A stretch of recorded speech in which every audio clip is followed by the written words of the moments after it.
اللہ کے نام سے شروع جو بڑا مہربان اور نہایت رحم کرنے والا ہے۔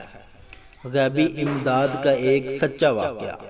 تفسیر ابن کثیر میں ہے کہ ایک صاحب فرماتے ہیں کہ میں ایک کھچر پر لوگوں کو دمشق سے زبدانی لے جایا کرتا تھا اور اسی کرایہ پر میری گزر بسر تھی۔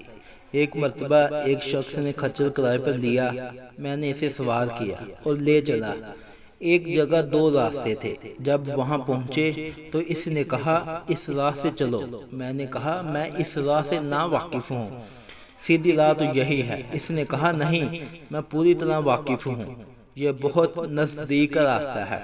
اس کے کہنے سے اسی راہ پر چلا۔ تھوڑی دیر کے بعد میں نے دیکھا کہ ہم یکا یک بیابان میں آ گئے ہیں جہاں کوئی راستہ نظر نہیں آتا۔ نہایت خطرناک جنگل ہے اور ہر طرف لاشیں پڑی ہوئی ہیں۔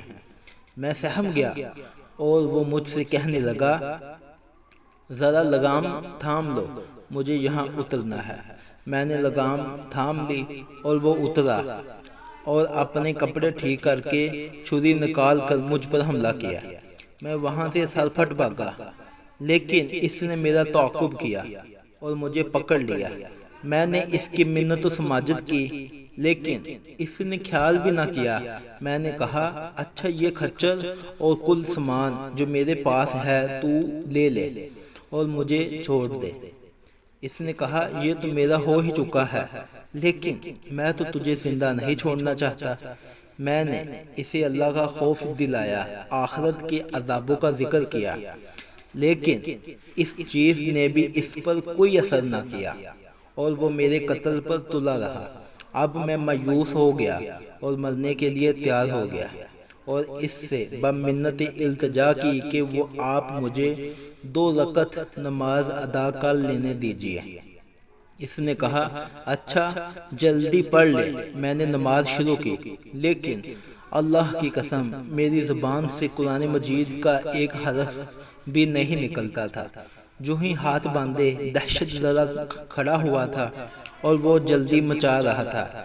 اسی وقت اتفاق سے یہ آیت میری زبان پر آ گئی۔ ترجمہ: اللہ ہی ہے جو بے قرار کی بے قراری کے وقت دعا کو سنتا ہے اور قبول فرماتا ہے، اور بے بسی، بے کسی، سختی اور مصیبت کو دور کر دیتا ہے۔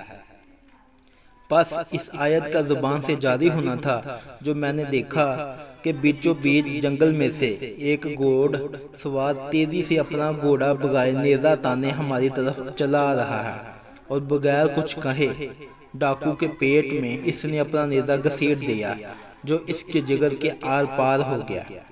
وہ اسی وقت بے جان ہو کر گر پڑا۔ سوار نے باغ موڑی اور جانا چاہا، لیکن میں اس کے قدموں سے لپٹ گیا اور کہنے لگا اللہ کے لیے یہ تو بتاؤ کہ تم کون ہو۔ اس نے کہا میں اس کا بھیجا ہوا ہوں جو مجبوروں، بے کسوں اور بے بسوں کی دعا قبول فرماتا ہے اور مصیبت و آفت کو ٹال دیتا ہے۔ میں نے اللہ کا شکر ادا کیا اور وہاں سے اپنا کھچر اور مال لے کر صحیح سالم واپس لوٹا۔ دعوت الحق اسی کو پکارنا حق ہے، اس کے سوا نہ کوئی پکار سکتا اور نہ مصیبتوں اور پریشانیوں کو دور کر سکتا ہے۔ تفسیر ابن کثیر جلد نمبر 4۔ ناظرین کرام، اگر آپ کو میری ویڈیو اچھی لگی ہو تو میرے چینل کو سبسکرائب کر لیں اور بیل نوٹیفیکیشن کو بھی آن کر لیں تاکہ آپ کو تمام آنے والی ویڈیو مل سکے۔ اللہ حافظ۔